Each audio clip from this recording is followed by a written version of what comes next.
TIAA is on a mission. Why? Because 54% of Black Americans don't have enough savings to retire. So in collaboration with big-name artists like Wyclef Jean, TIAA released Paper Right, new music inspiring a new financial future. With 100% of streaming sales going to a nonprofit that teaches students how to invest. Stream Paper Right now and help close the gap. This episode is brought to you by Pepsi Wild Cherry. Pepsi Wild Cherry is bursting with delicious cherry flavor and a sweet, crisp taste that gives you more to go wild for. Getting wild may look different these days, but whether it's opting for a solo Friday binge watch or a big night out, everyone can indulge in their wild side with Pepsi Wild Cherry. Also available in Zero Sugar. So grab a Pepsi Wild Cherry and get wild. Hey everybody, I'm Chris Fafalius, and I'm the producer of Krista Makes a Podcast and the host of the One Hit Thunder podcast. And I'm Matt Kelly, host of Horror Movie Night and the producer / the head of content for the Geekscape Podcasting Network. Between the two of us, we have, believe it or not, 25 years of podcasting experience, and we want to help you start your own podcast. We know podcasting, and we want to share that knowledge with you. So whether you're new to podcasting or you want some feedback on your currently active podcast, we want to help. Or perhaps you're just overwhelmed with all of the editing work. Well, we can help you with that also. You can contact us at info@weknowpodcasting.com for more information. We're excited to help your podcasting dreams become a reality.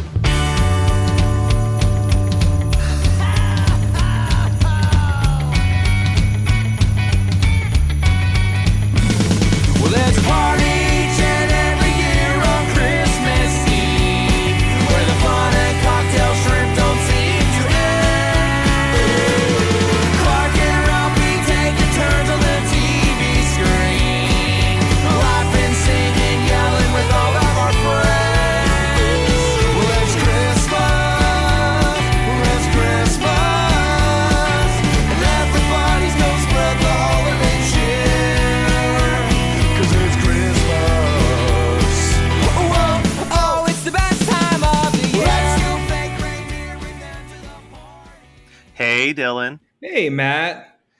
We got a special guest on this week. Do you want to talk? Yeah, so our guest today is honestly one of the most hardworking independent artists out there currently. He comes from that nerdcore hip-hop realm, but is also just an incredibly well-rounded musician. He's an amazing lyricist, dropping songs basically weekly. Honestly, if you're an anime fan, he definitely needs to be added to your daily playlist right this second.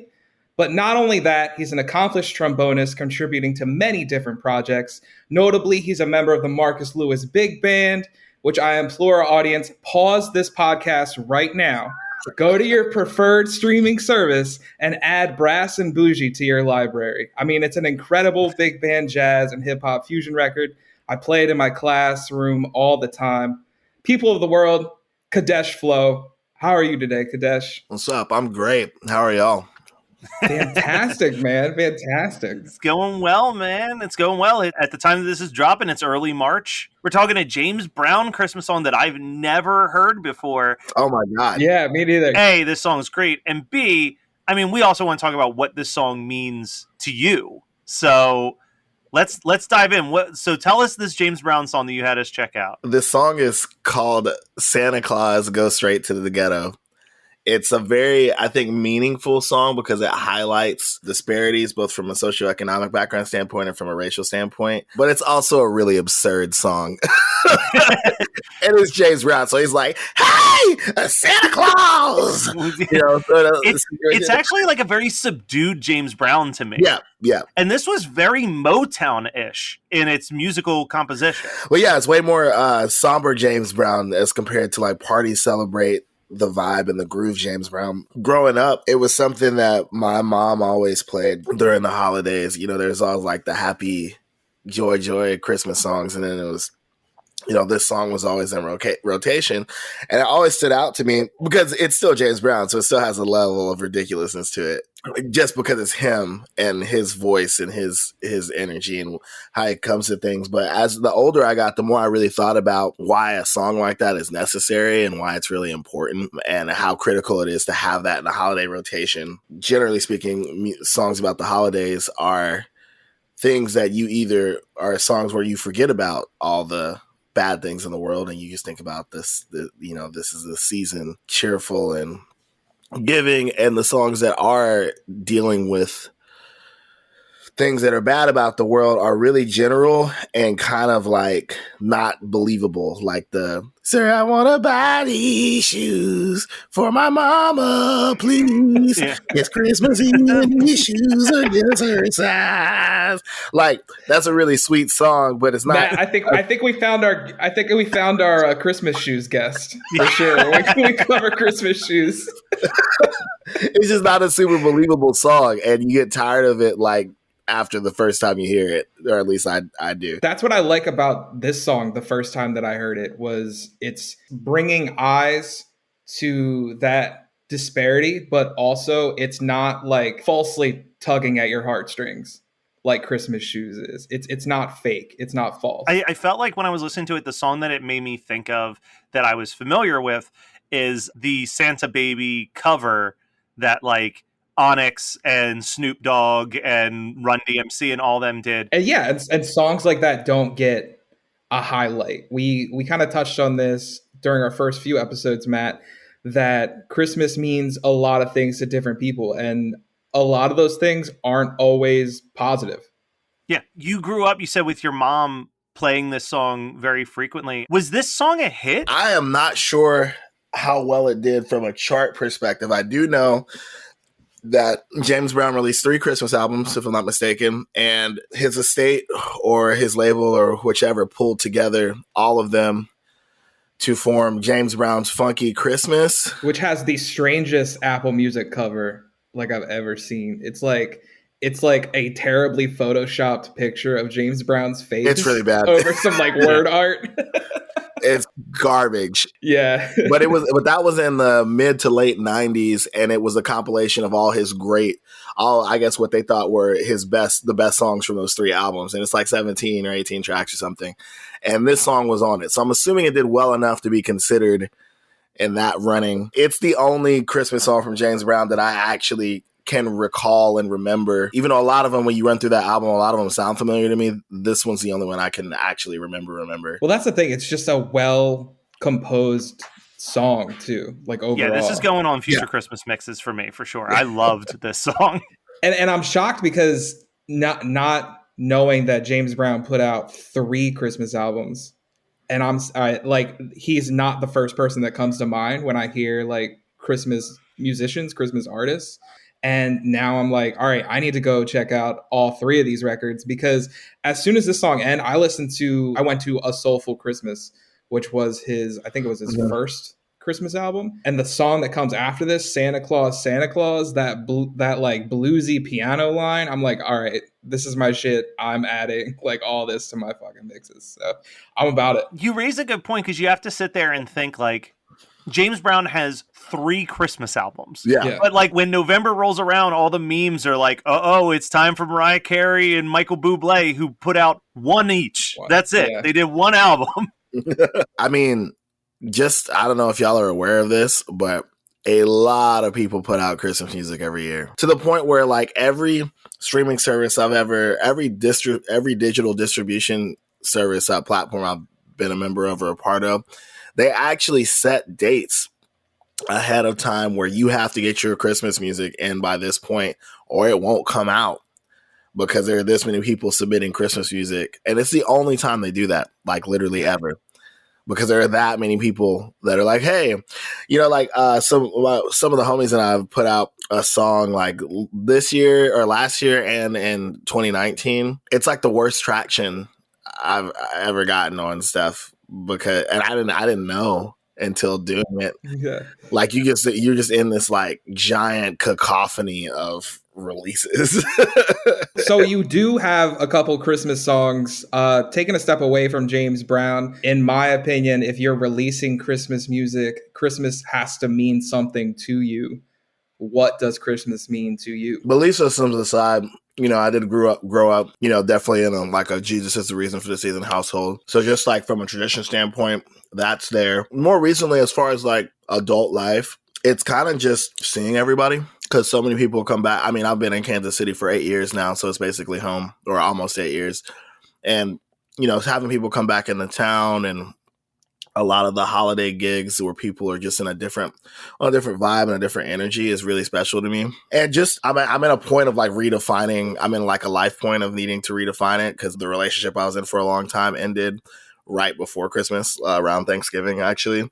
And before that, it was basically my partner and her mom and I. And the 2 years before that, so we were together for 4.5, but there were 2 years in that where there was one where I was like completely broke. I just quit my job to do music full time. And a lot of stuff that I had planned that was supposed to be good for me financially just completely fell out. So I had to refigure out, I had to do a whole different strategy. So it's like so Christmas 2018 was a little bit better, but still like kind of meager. So it was just more of a time thing for me, more so than a gifts thing. But it was really cool and really fun. I think really as a working musician, the holidays are a really prime time to try to get some end of the year bread, especially right before the winter months really kind of start to mess you up. Winter 2018 was actually really good. And I was very hopeful around the holidays because I had like figured out how to make money, and a lot of all this crazy stuff had happened for me. Like the Marcus Lewis Big Band that Dylan mentioned, we had just opened for Janelle Monáe, which Marcus used to play for Janelle Monáe before he was doing his own thing before this project. So we just opened for her. I hung out with like Sharice Davids backstage, and she was one of the 2 first Native American congresswomen to ever like be elected. And it was like right before she got elected. I had also just been in the studio with Jadena playing on the album that he released in summer 2019. You know, it felt really good. And then it was the holidays, and my ex's mom was in town, her relatives were in town, and it was just good. It was just a good time. Right after that, that winter in Kansas City, all the roads like were iced over all the time from like, it was basically like January to March, and pretty much all my gigs got canceled, and I didn't have the cushion yet. Even though I was making money as a full-time working musician, I didn't have the cushion to survive that. And that really, really messed me up. So I'd say, honestly, and I have similar stories for the next couple years. So honestly, Christmas has been a respite before the crazy for me. But then this year, it was slightly different because Christmas single, like immediately after a breakup with somebody I thought I was going to spend the rest of my life with, was really terrible. It's like one of the 2 worst days I've experienced in the last like 6 months. But then right after, it was like right before that, there were some level up things with regard to music for me. And then right after that, there were some more level up things with regard to music to me. I say all that to say, I guess it's kind of been like a transitional situation for me, because this was the first year, like 2020, despite COVID, I actually got a lot of my financial stability back that I've been fighting for since 2018. And had COVID not happened, I would have been back at financial tech money, but as a full-time musician, just with what I had set up. But even in spite of that, like I actually was able to get like decent gifts for people and like do things and not be worried about it from a financial standpoint, you know, and from like a safe, you know, socially distant, trying to be responsible sort of situation. It felt really good, but it was in the midst of a lot of chaos. So like, and it's not just with terms of my last relationship. It was also like in college was kind of like this too. Christmas presents a lot of duality to me. And I hope that doesn't always stay that way, but that's how it's been for like the last decade. I think that there's something to be said what you're talking about there too, where this last year, I can't speak for Dylan, but I know I can speak for myself that while COVID has been very stressful, as it has been for everybody, there's almost in a weird way, like a lot of things came forward in a positive way for me, almost to the point that I have like COVID survivor's guilt, where it's like all of these people are going through like these really terrible things, but it's like, I really got my shit together with podcasting stuff. I launched a company, like I paid off my student loans, like all of this like amazing stuff happened because like COVID forced them to freeze my interest rates on my student loans so I could like knock out those really easily. And it feels awesome that all these amazing things happened. But then at the same time, there's that survivor's guilt where you're like, yeah, but we also have how many deaths and like how much terrible shit happened that you almost feel like I shouldn't be this excited. It's a very weird dynamic. And I feel like Christmas was that perfect month where I could actually like take in how happy I was with what I've been able to pull off. Because like you said, I could buy gifts. Yeah, and I kind of want to touch on what you were saying a few minutes ago, Desh, about your kind of the change in your Christmas celebration, specifically with the change of your life point, your relationship. Because our audience knows, and both of you know, I also went through that change as well this past year. And the traditions that I had for the past 8 or so years were completely different than what I did this year. So I think even though you're saying like it was one of like the darker days of the year, you have such a positive outlook that I love your use of the word transition. Like it's a transitional period. I think we create these new traditions every year, and that's what I love about the season is like we may have these old traditions in our head, but we constantly create new traditions. Taking it back to music, so many artists are putting out new records. I always try to add new stuff to my listening throughout the year. I always keep trying to add new things, and honestly, that's part of why Matt and I do this show. Is we try to keep the Christmas spirit alive all year, but we're also trying to show people new things. And you guys in that whole nerdcore spectrum, you're just putting out too much stuff at this point. You're putting out stuff all the time. I feel like Mega Ran's got a new album every week. Yeah, there's so much processing that writing music helps with. Yeah. Like I'm finishing up an album, a follow-up to an EP I did actually in a hotel room at MagFest called Room Service. I'm working on Room Service 2, which was done like mostly in the basement I used to live in with my former partner, just processing the year. And I just couldn't stop writing it. It was supposed to be another EP that was quick, and we wanted to do it at MagFest, and we just didn't have time, and it turned into a thing. But I think right now, everybody who tours is like, yo, the touring thing for small to mid-tier musicians isn't going to be back until 2022 in full force.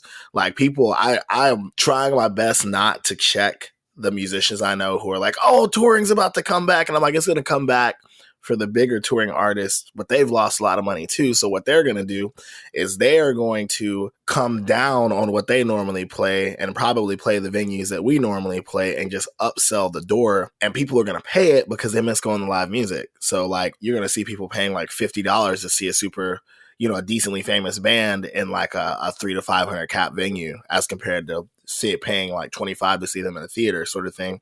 And we're still going to have to be finding alternative performance venues and whatnot. Getting back to the content, there's just like a long road to get to like hey, musicians are dropping hella content right now. But the other side of it is like Nerdcore in particular, Nerdcore shows have been doing like, you can sign up or pay like $5 for this to live stream this show we're doing in this city you don't live in and can't come to for like years. I remember like 2017, I just quit my job and Rand took me on tour with him and Alfred Banks through the Southeast, which are my old stomping grounds. There was this Mega Man 30th anniversary show in Orlando that was like actually the first bill that I played on as an independent artist that actually sold out and had my name on the flyer. Didn't sell out because of me, obviously. It had like the Megas and like Bit Brigade and Rand and me. But that joint, it sold out like a 350 cap or something like that in Orlando. And there was a Twitch stream, live streamed all of it that had like thousands of people on it. So this isn't new for the nerdcore space. I think like COVID forced like everybody else to catch up. But it is a massive opportunity. It puts power in the hands of the artist in a lot of senses, because if a venue doesn't want to pay you, you can be like, all right, well, I'll just do this from my basement. The live performance option aside, you move into, hey, well, I'm writing all the time. I'm not performing stuff. Let's drop things. So the anime rap community specifically, it's funny because when I knew tours were gone, I immediately started putting out content. I spent 3 months putting out weekly content, but it was all different. I was basically throwing everything at the YouTube algorithm. A lot of the bigger players in anime rap and on YouTube right now, I'd say are way more aware of like Richie Branson than they were aware of me. But some of them were aware of me because like Richie and I were kind of, I would say, doing this before it was cool, quote unquote. It was like Richie and Eddie Rath and Shizzy Six and None Like Joshua and me, as far as like consistent YouTube anime rap in like 2011, 2012, 2013. The only person who really did it consistently and kept going with it at that level was NLJ. Shizzy went full blown indie hip hopper. I got a corporate job. I didn't do the consistent uploads thing. And then I when I was settled into Kansas City, I was like, hey, do I want to be a YouTube musician, or do I want to build a touring platform and do live shows? Because I can't do both with a corporate job. There's not enough bandwidth. And I chose the latter. And Richie did what Richie did with the whole gaming and content thing. And I have no idea what Eddie Ralph did or is doing, because he was the only one I didn't really interact with very much. When it turned out, when the after throwing stuff at the algorithm, being like, okay, the anime rap thing is the thing that makes the most sense to jump back into. Rand kind of forced me back into it indirectly, because we did Ghouls and Ghosts 4. And one of the songs we did was a horror cypher that had some big YouTubers on it. And Nimraps put the song on his Nerd Out channel that has 3 million subscribers. And then DJ Cutman put You Look Sus on his Game Chops channel that has hella subscribers. And both of those songs, I was the only person that people didn't know. And people were like, who is this guy that did this dope verse? Like, who is that? And I was like, well, I guess it's time to jump back on the YouTube train right now. Yeah, I hear that story, and I think Mega Ran, he has that song Rushmore, where it's like, he's hoping that he'll be the fourth face on Nerdcore Mount Rushmore. And it's like, motherfucker, you have introduced more up-and-coming rappers to the masses than any other Nerdcore rapper. Like, and it's so funny, because like I can go through like my most played artists, and probably 90% of them are people that like Rand brought up. The problem with that community to the outside world, and this is somebody who Matt, we've talked about this before. It's been brought up on the podcast before, but this is somebody who grew up in the Juggalo community and listened to ICP and all that stuff. No matter how talented some of those artists were, it was still like, oh, you're a part of that community. Which drives me nuts, because like, you can't tell me that Wu-Tang's first album isn't a Nerdcore record. Yeah, I'd argue that Lupe has 2 Nerdcore albums, Yep. And for sure. To your point, Dylan, that's totally true. I do think it goes both ways. I think the only time you get that criticism, or like that, like you're out here because you're in this subgenre as a Nerdcore artist, is from other rappers or other people in hip hop.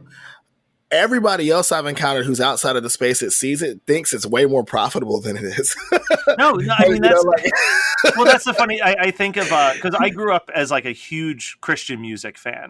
And like, that's another genre where it's like, my favorite band of all time is Five Iron Frenzy. I've listened to Five Iron Frenzy all the time. The struggle with Five Iron was we were too punk for the church, and we were too Christian for the basement shows. The flip side is that people are like, oh, well, you get into Christian music because you make a ton of money, because like these big mega churches will book you. Like, if you're Michael W. Smith or Kirk Franklin, but if you're MXPX, you're probably going to have to make your money on the Warped Tour, because like the church isn't going to take a risk on kids moshing inside of it and damaging anything. Yeah, it honestly, sidebar, it's been really awesome over the last couple of years to see like Lecrae recognize the white supremacy in American Christianity, and then like start talking about it, and then have to deal with it, because that really wrecked him. You like literally watched over a course of a few years him see the racism in like his fandom, and then be like, yo, if you don't agree, if you're not like for like my life, then you might as well just not support me, sort of situation, and have to process the reactions he got from that. I see that like in the anime rap thing. Like, so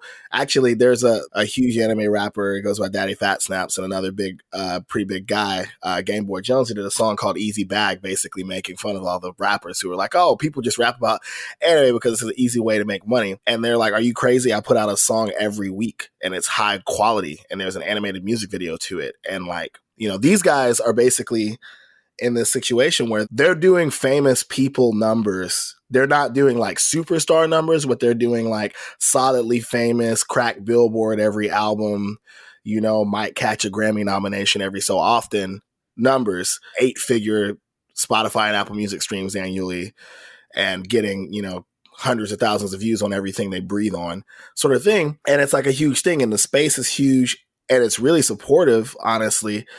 For me, I jumped back in November, and like arguably the biggest person in the space featured me on a cypher, and then another huge person in the space featured me on a song like immediately, off of like either knowing who I was when I jumped back in, or like somebody recommending me to them when I jumped back in the space. So like I'm building my stuff back up, and it's super supportive and everybody engages on social media, but it's hard.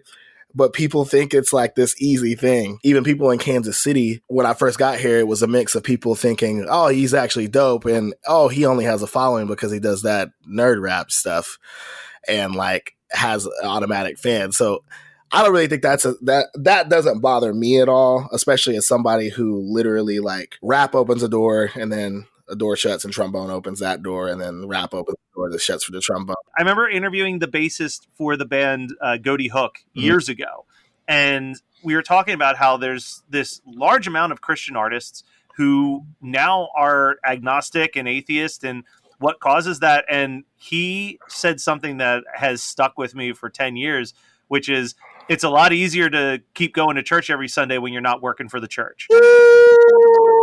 Yeah, that was good. That was good. I think that falls into so much of the entertainment industry as well. Is like, it's a lot easier to love filmmakers when you're just sitting in the theater watching their movie. It's a lot harder when you hear the horror stories of working with that filmmaker or that writer or that actor or so on and so forth. Yeah, everything seems really glamorous until you do it. Even with like being with people, you know, I've never had, there are things that artists talk about and rant about that I literally have never experienced. I've only been hired by jobs that I loved. I recognized early on, I'm like, I'm a creative. I'm going to be viewed as a flight risk because of how active I am, no matter who hires me. So I'm going to be really picky.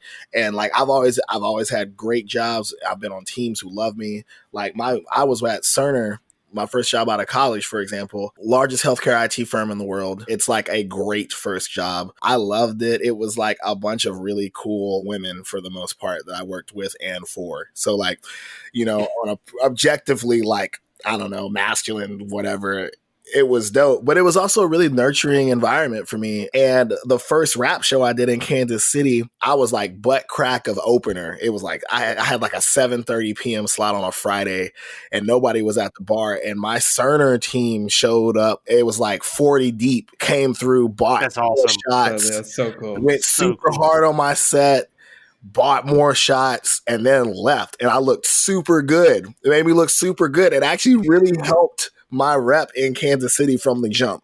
You know, I've never had that bad job thing. Every serious relationship I've been in has been with somebody who really believed in me, believed in the work I was doing, still does. I'm friends to some degree with like all of my exes. You know, they come in every time thinking like I'm this strong person who's driven and motivated. And I'm like, hey, I'm a lot to be with. I'm a lot to be with because I'm driven and motivated, and like I'm an artist and I'm a Gemini. Like I won the hard to be with lottery. I'm a Gemini. My college relationship with a really awesome, amazing young woman. We just had a bunch of maturity issues, just like figuring out that we're both like strong-willed, ambitious people and going different. And like, no, I wouldn't even say going different directions. We just had a lot to figure out, and she had things she wanted to do, sort of thing. In this situation, you know, my ex wants to be first, and I totally respect it and get it. I also started my career over like a year into our relationship. So, you know, there are like other factors aside, but it's like, it's like, oh yeah, I seem like this really dope person to be with because I moved to a city where I knew no one and now the city's mine. You know, I'm not like the guy, but if you talk about the guys in the city, I am one of them. You know, if you want to talk about creatives in Kansas City right now. And I didn't know a soul when I moved here. 4 years in, it was like all this stuff was happening. And I'm very thankful for a lot of that. I contribute some of that to, you know, the whole like favor concept. But I also really, really work really, really, really hard. And that looks really cool and it looks attractive and whatnot. But the other thing is like, hey, so I'm shifting and I have to dedicate. It's not always going to be like this.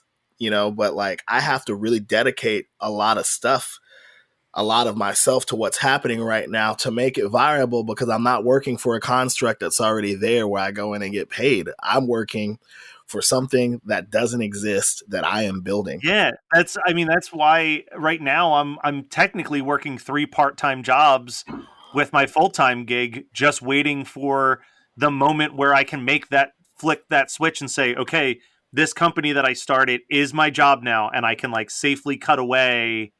But like, that's scary. Like it is scary to go from like, I know that every other Friday, this much money will be in my bank account to like, I have no clue where the money's coming from at any given moment. I just hope that whatever I'm doing stays comfortable enough that the money is there. Like, I'll say, yeah, that, like, all facts. And I'll absolutely say that, like, if half of the things that I had lined up for 2020 come back between 2021 and 2022 with what I already have going on and manage to keep going on throughout everything. Like I said, I'll be back financially at the level I was when I was working for a really high caliber financial tech startup.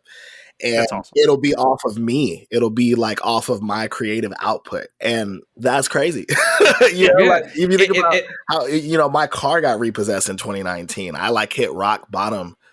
And it was like the most embarrassing moment I've experienced in my adult life. And to look at that and look at what I'm looking at right now, just conceptually is crazy. So like, even like being able to see it and try to hit the finish line is worth it. Not even like getting there, like knowing that you've done enough to get there, it becomes more valuable, right? Like, I mean, it becomes more valuable to you because not only were you triumphant, but you were triumphant by your own doing. Like, it was you did that, no one else. I mean, to bring it back to Christmas, it's the difference between a gift that you bought at the store and a gift that you made yourself. Speaking of somebody who's just like a pure music lover, I don't think there's anyone who works harder than those in your lane right now, Desh, like with the anime rap community, the nerdcore community, because let's be completely honest, there's always a fine line when you're talking that subject between it being good and it almost coming off as corny. Those that are good at it, you, Branson, you create these songs that not only appeal to fans of anime, but you could listen to some of those songs and not even realize that there are references to anime. I mean, I reviewed one of your records a couple of years back. I dabble in watching anime. I'm not watching it every single day. Like, I'm behind. I'm watching Demon Slayer right now. And I'm like a couple years behind on that. So, I mean, I'm always coming in behind, but I never realize it. I'm like, this song's a bop. And I'm just like, I'm listening to it. I'm like, oh, it's about you being motivated. You're getting out there and working. And then like, it'll pop up online that you put the music video out with an animated music video, and it's like, this is a tribute to so-and-so, and I'm like, the fuck?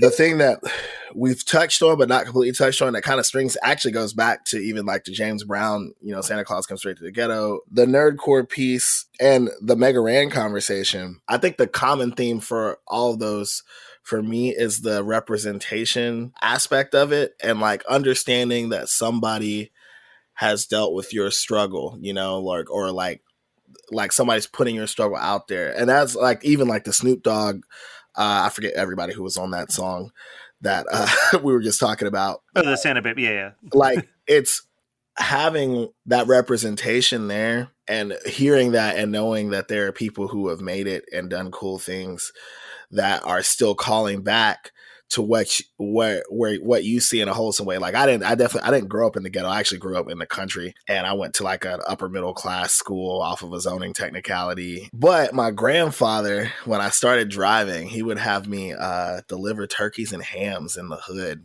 like on Christmas and Thanksgiving. And I drove an 87 Oldsmobile Cutlass. So I'm like, Pop, you're risking my life because people want this car. This is like the drug dealer car. And I'd be like literally rolling up through the projects, like delivering turkeys to people because my grandfather didn't feel like driving them himself, but he would fry them. So you're dealing turkeys and ham. I was dealing turkeys and hams in high school, bro. I'm not lying. Like, I promise. I love it. And I'm going to try to string this together quickly, but like that experience and hearing James Brown talk about that in the midst of all the happy stuff, you fast track that to Mega Ran. I had all these secret nerd raps I'd write, and I was like, nobody wants to hear this. At the time, I was starting a band that would end up becoming one of the more popular bands in Tuscaloosa while I was in college. We were the only like hip hop band. I didn't realize how rare I was then. I just thought it, like, in Tuscaloosa, nobody raps and plays trombone. I didn't realize that, like, nobody raps and plays trombone. Like, well, that's like one of my favorite bands that was in that lane was Kids These Days. Mm-hmm. And then Vic Mensa leaves Kids These Days. And I'm like, what the hell, man? Like, you had this thing and I loved it. I loved it so much. I'm in Tuscaloosa and I have these secret nerd raps, and people are thinking I'm going to be like Dave Matthews route, except as a rapper sort of thing. And I hear Mega Ran, and like I was aware of Nerdcore, but like I see this black guy dominating in Nerdcore spaces, sounding like West Philly hip hop, and it was really inspiring to me. Like the Black Material remake came out, you know, and I'm on it. I'm on that album, Yeah. and that album literally is what made me start. What was the last straw that made me start doing Nerdcore? So it's a really, you know, I still trip off the fact that I'm on the remake of that album. Like I emailed That's Mega fantastic. Ran, and I emailed Mega Ran when I was in grad school, starting grad school in 2011, and asked him if he took interns, and he sent me this really awkward response. And then like we're in a hotel room at MagFest in like 2016, and I'm like, hey, you remember when I emailed you about being an intern?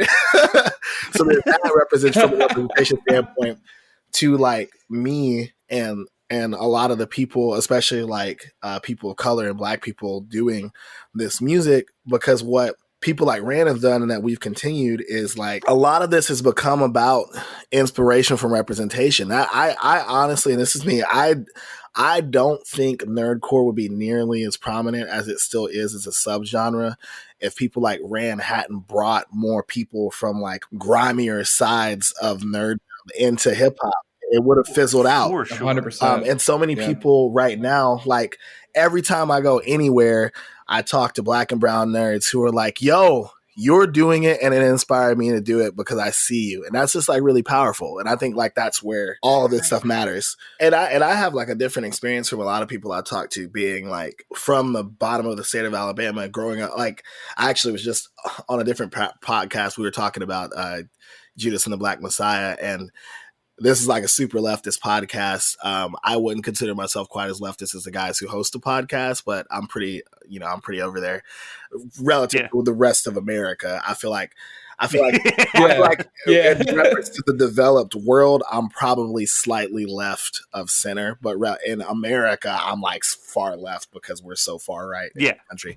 Yeah. But one of the things that we were talking about is like just looking, it's really cool to see a lot of the conversation happening right now, because I grew up in the woods around a lot of like a family that was basically poor black people, poor white people, poor red people. I'm like an eighth Cherokee. There's a lot of Native Americans around where I grew up. My great grandmother was like a full-blooded Cherokee, and my great grandfather was like black, but like his grandfather was white. So it's like, you know, I'm a mutt.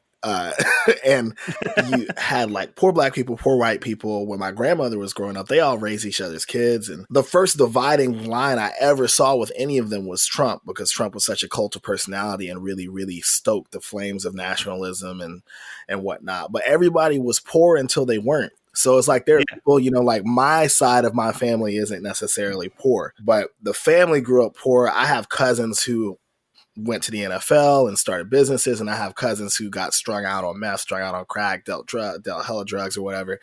But there was never like a sense of racism in there. But I'd go down the street like 10 miles to go to school in the burbs, and it was hella racist.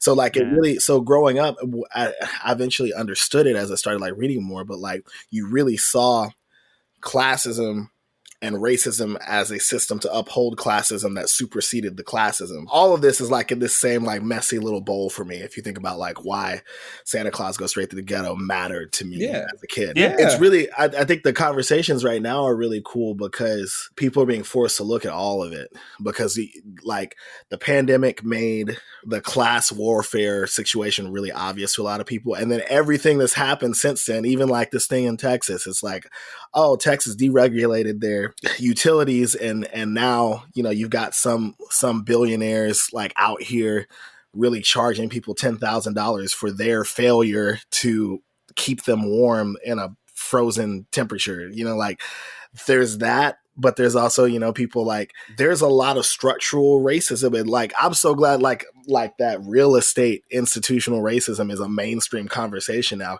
Because that's the thing that never got to policy. If you look at the civil rights movement, like no civil rights movement ever got to real estate. Like none of them. And that's the biggest thing, because that's how wealth is passed on predominantly. And if you think about 60% of American wealth being inherited, you know, my ex was able to get racks for the down payment on the house we got from a family member. And that's like inconceivable to any Black person I know, even like the ones who have hella money. There's not a system in place for that yet with us. Cause like every, you know, and this isn't me, I could have made way better money decisions in my life, but there's like every time that Black Americans have built wealth and it looked like, hey, Black Americans are about to start having generational wealth, it has been like deliberately and blatantly destroyed. Oh, this was the year that I found out that 20 minutes from my house in Philadelphia, like they just straight bombed a fucking city. Yeah. Like, I was like, wait, what? And then you're like, oh my God, like stuff like that, like Black Wall Street, had no clue. You know what I mean? Like there's all this stuff that I learned, and I feel very blessed and lucky. Like a side gig that I do is I teach a youth group at my local church. All these kids who are 15 and 16 are like pushing, like, I want to know about the stuff that my public school isn't teaching me history wise. And it gives me such a hope for the future that this generation is so more outspoken than I was. To follow up what you're saying, Matt, is the biggest negative I take away from losing my students, because I teach 6th grade English, is the fact that when everything is happening in the world, I'm not there to help them understand what's happening in the world. I live in a predominantly conservative area. Matt, you can attest. I live in the middle of, for lack of a better term, East Bumfuck. Like, I mean, it is country. Like, I literally walked up the street. I snapped the other day on Snapchat. Somebody has a flag up. It was a Trump flag. Now it's a fuck Biden flag. It's like, okay, so you don't actually have your informed opinions. What you have is you're on this side, and my stubborn ass is not going to listen to anything that anybody else has to say. It's so funny to me that like you have super, super conservative. Actually, let me backtrack. I think Trump changed a lot of that, because in my experience, a lot of the agrarian people that I encountered growing up, and granted, I was way less politically aware, but the Trumpism seems to have really brought out their nationalism, whereas nothing else did. Because before that, I distinctly remember my Black grandparents and uncles and aunts talking to like, you know, really, really like entrenched rednecks, like, and they were renting or launching off of my grandmother's property. So here's a bunch of like redneck white people, you know, renting from a Black woman. And it's fine. We're all kicking it. They're all drinking beer, talking about how funny it is that Republicans consistently vote against their own self-interests.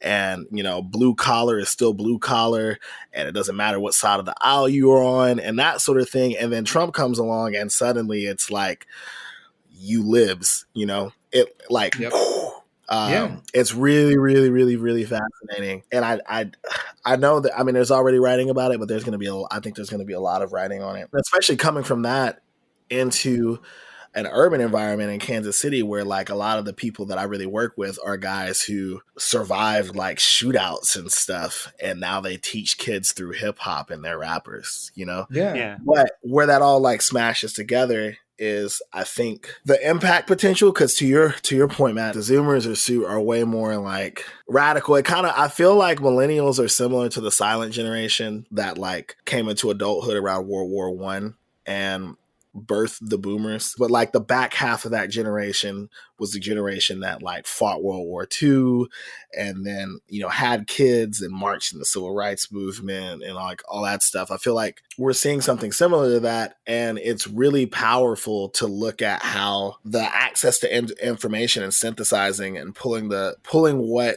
can be pulled together from everything that's happening and try to push it forward from an impact standpoint. We're really dealing with an opportunity for people to be aware and look past platitude-based politics and platitude-based policy and actually care about policy from the local level up. I say that because it's like, if you say, like, you listen to all this music, listen to all the things that artists like myself and people much bigger than me talk about, the question now is, it used to be like, oh, that's really sad, that's really infuriating. going about my business. Now it's like, oh, that's really sad and infuriating. What can I do about it?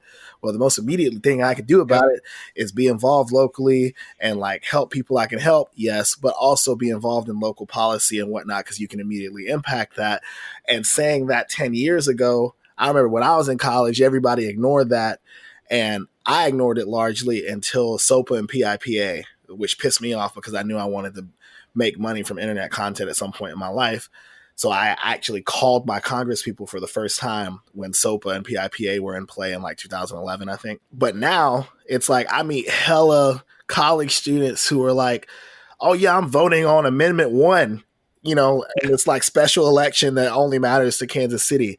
That I think is the difference. And I really think that's why all of this matters that we're talking about. Like it all boils down to like that little specific thing consistently, if that makes sense. And that was my fear. That's what I was kind of getting at, is with my students being forced at home. I'm not saying their parents have the worst opinions, but they're always just getting that one opinion, just constantly at home, not coming to school, not getting that guidance that I feel like certain educators can provide, can explain, like, this is why this is wrong. Here's how we can move forward. Here's how we fix this. Here's how we can be involved. And instead, in this area, they are getting that one side. It's so funny that people will attack college as quote unquote like brainwashing kids or forcing kids to become liberals, when it's like, so your definition of brainwashing is letting them realize that there's another option. Yeah. But that's one of the problems. What you just said, Matt, is like, oh, there's two ways to think about this. There's not. There's thousands of ways to think about this. And the problem that I'm seeing, again, it's because everybody now has a voice, and some of the voices are not as educated. The internet is both the greatest gift and the biggest curse to the world. Exactly. The fact is, like, as soon as you see whoever's running for president, like, you're voting for your political party. Like, people aren't listening to the issues, the policies. They're just like, nope, this is the person that represents me, and that's who I'm going to vote for, and everything else. Literally, we were warned about this hundreds of years ago, not to have political parties. It's great. It's great in one sense because it allows someone like me, Matt Kelly, to like hear other people's voices that I never knew were out there and like grow and learn from it. But it also means that like Cletus, who's been keeping his like really deep-seated racist opinions to himself, finds out that there's like 40 other people that think that exact same thing. And he's like, oh, fuck, I knew I was right. Hey, man, I never listen to my own advice, but I'll always say, don't read the fucking comments. My favorite thing is that there's going to be people sitting here are like, man, they haven't talked about that James Brown song. I keep trying to bring it back a little bit, like a little bit. Wait, all of this is tied to that James Brown song. Like it is. Yeah. It is. All right. So as we wrap it up, I do want let's bring up the mood a little bit. One more thing you had mentioned to me, Desh, that you wanted to talk about was video games on Christmas morning, which was a conversation that Matt and I had a couple weeks ago, closer to the season. But I want to hear your thoughts. So that is actually the only consistent Christmas tradition I have in my life, is that Christmas morning, I play video games that are new to me. And that's been the case since my mom got me a Sega Genesis when I was 5.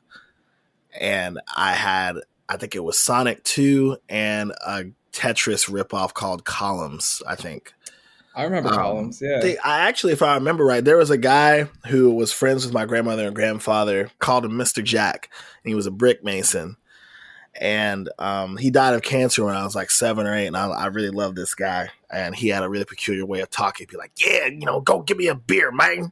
Sort of situation. He'd be like, hey, yo, you walk over to that refrigerator and get me a beer, man. But it was me, and I'm like 4, and I was still, man, like Terrence Howard memes, and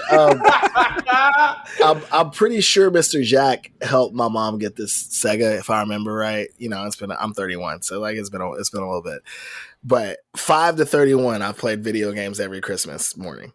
Every single one. And it's been different people, but that is like my thing. That's my I'm going to sit down and connect with what's going on by enjoying something for myself and doing a little, what we'd call self-care now. The biggest one, honestly, that I might be talking about this till the day I die. Christmas 2017, my ex got me The Witcher 3. I wanted to play it for a while, and I got rid of my systems a little before grad school. It was actually like before my senior year of college. But then the grad school was like, I'm going to fail out, so I'm definitely not doing anything gaming-wise. But then I didn't game on my own without like being at somebody's house or going somewhere in public until 2016, where the first couple gift that we really got was her mom getting us a PS4. The Witcher 3, I'd wanted to play it for a while, and people told me that it was really good, but I really wasn't prepared for how good it was. And so this is Christmas morning, and my ex, her mom, and two of her cousins, they're like, she's an only child. So like these two cousins are like her sisters. They have all these like girl time plans or whatever that they literally did not do, and sat there and drank and watched me play The Witcher 3. Like this entire holiday, like Christmas to past New Year's. It was like a week of basically them drinking and watching me play The Witcher 3 because it was that good to them and to me. That probably is my my most prominent gaming memory, because I mean, y'all have been with people. You understand how ridiculous that statement I just made is. Yeah, no, I get it. The Witcher 3, I have started that game 3 or 4 times, and I'll get done like the first like quarter of that game and then fall off and start something else and then never get back to it. So one day I'm going to sit down, put The Witcher 3 on and actually play it. I was talking to my buddy Derek the other day. My backlog of games that I have to play is absolutely ridiculous because I can't focus. I can't. There, especially nowadays, there's so much new content for everything that people all the time. Did you watch this yet?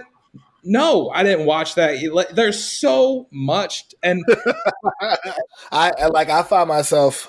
My thing has been catching up on games. So my goal getting the PS4 was to catch up on. I knew that I wouldn't catch up in time. So my goal has been to get through all of the Game of the Year candidates from the 2010s decade, all of them. And I'm pretty close now. I've played.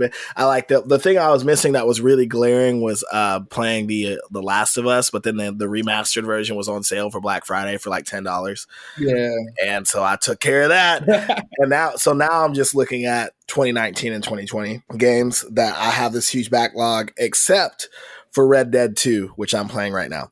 I catch myself checking my phone while playing video games. I'm like, what kind of conundrum is this? I'm literally escaping from my reality, and I'm escaping from my escape from my reality to check my phone. Like what? Yep. December to probably mid to late January, I really like isolated myself a lot from my social circles just to like try to process some things and like force myself to actually face a lot of stuff given my situation, partially because I didn't want to be, I don't have time to be out here 6 to 9 months from now and have stuff that I haven't processed hit me in the face. I really do not have time for that at all. So I basically like tried to do my best to force myself to deal with a few things. And obviously that's not like over. But one of the things I notice now, you know, there's the shift in what I'm checking for on socials, but also like even in this conversation, like I find myself being more transparent about like the shift and where I am versus like not saying anything to anybody, partially because I didn't want anybody to know for a little bit, but also because like I was really, really afraid of having to talk about anything associated with it because I didn't think I could handle it. Internalizing will kill you. And it'll destroy you. It'll completely destroy you. And whereas now it's kind of like I'm trying to update people so that there's not assumptions because of how much of a unit I was in. But also there's like a bit of a healing process from just like being comfortable talking about things that don't exist anymore that are part of your makeup. Cause like I've been way more open about it on my social situation as far as like just connecting dots and what I'm doing. And that's been, and the responses to that have been really critical too. So it's been cool, I guess, from a positive standpoint to like be in that space. That being said, I think there is like this like phone notification anxiety thing that I don't know how I don't know if there's like a diagnosis for that. I cannot shut off my notifications right now. I've got Wario64 on Twitter who's going to tell me when PS5s are actually in stock. I can't turn off my notifications. The PS5, I did not think the PS5 would be such a blessing. It was like, God really was looking out for your boy, because the PS4 sales when the PS5 came out, like I was like basically doing praise dances in my room. I'm like, this is $10. I got like 9 blockbuster games for like $140. So let's talk about where can people go to check out your music, and how about you give us a little setup on the song that we're going to play ourselves out to. Yeah, just a minute, Mrs. Claus. So you can find me at everything Kadesh Flow, at Kadesh Flow, KADESHFLOW, or / Kadesh Flow. It's all very consistent. If you are on streaming platforms, just search Kadesh Flow, all of that. And everything the hub that you can get to everything at is www.kadeshflow.com. This song is actually part of a 2-pack that my buddies and I of the Enclave, which you should also look up, enclave.wtf on everything, if I'm not mistaken. We haven't done a whole lot from a social standpoint, but it's basically myself, Bill Beats out of Seattle, Atlas out of Atlanta, and Andrew the Only out of Atlanta. And a lot of the stuff that I've worked on in the last 3 years has involved them. Atlas and I work together all the time, and Bill the Beats and I work together all the time. Andrew is actually the guy who inspired me to start performing live ever in the first place at the University of Alabama. He's a couple years older than me, phenomenal performer who was a musical theater kid and then got a business major.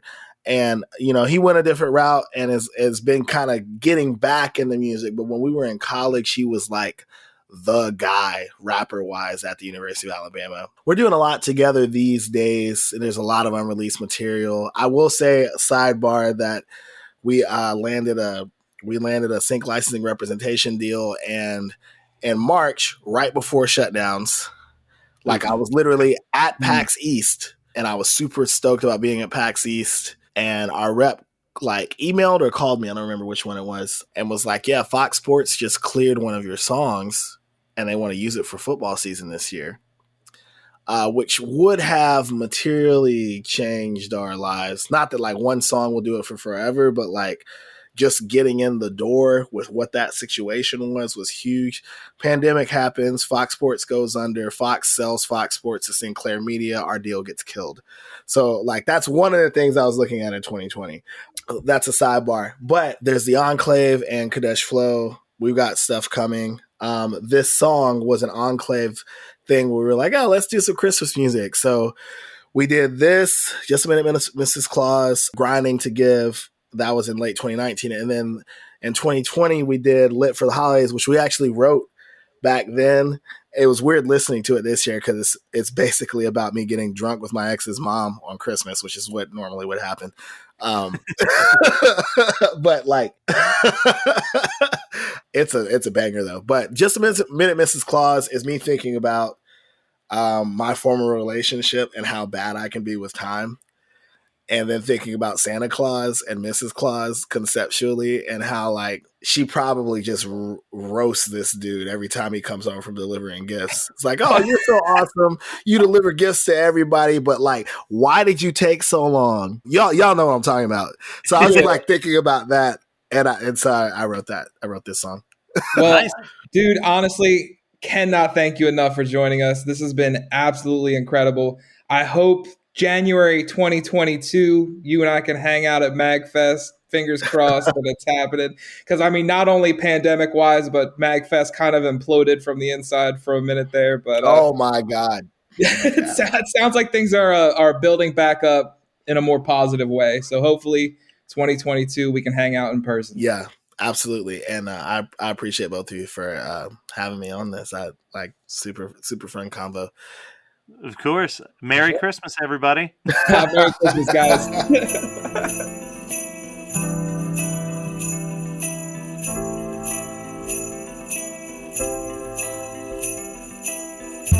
Just a minute, Mrs. Claus. Just a minute, Mrs. Claus. I'll just be gone for a minute. I'll just be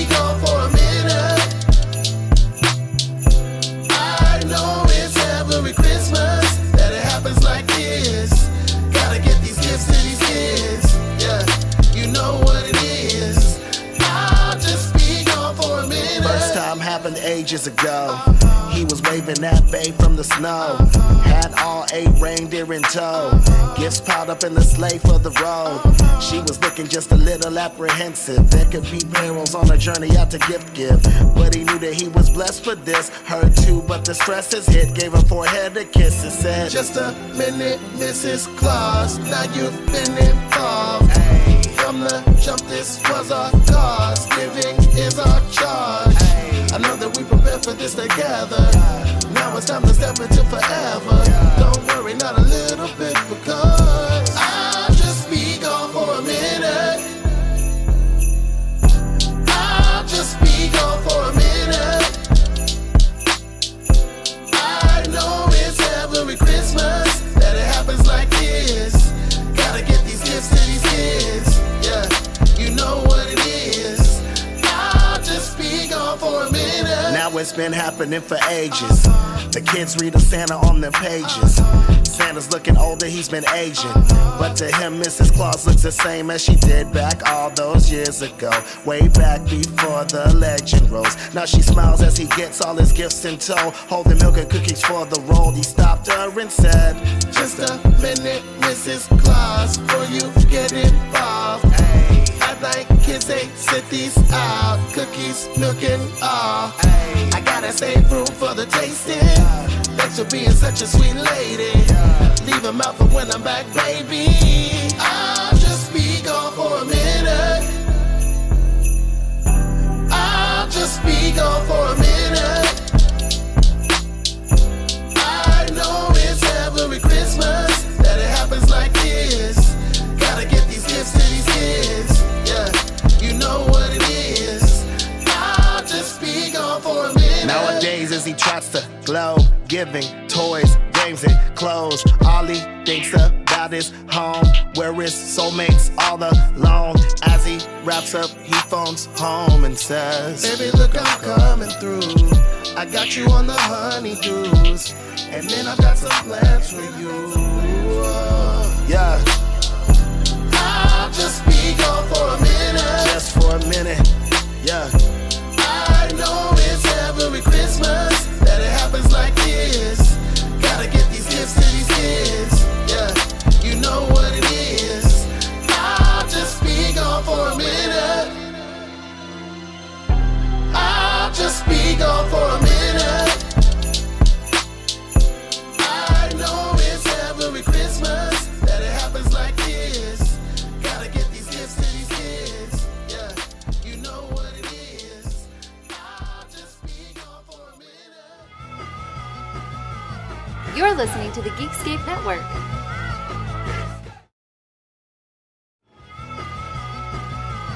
You're listening to the Geekscape Network.